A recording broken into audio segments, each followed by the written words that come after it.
paalala sa mga anak na walang galang sa magulang. Kung alam mong ikaw ay nasa poder ng iyong magulang, matuto kang sumunod at matuto kang rumispeto.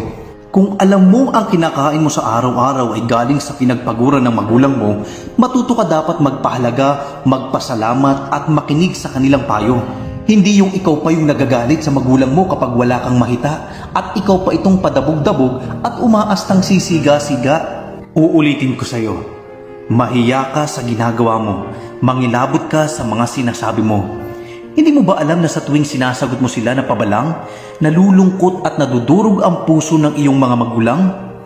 Hindi man nila maipakita sa iyo ng harapan, pero pag nagsusolo na yan, tandaan mo, ang luha at lungkot sa kanilang mga matay, hindi nila mapigilan.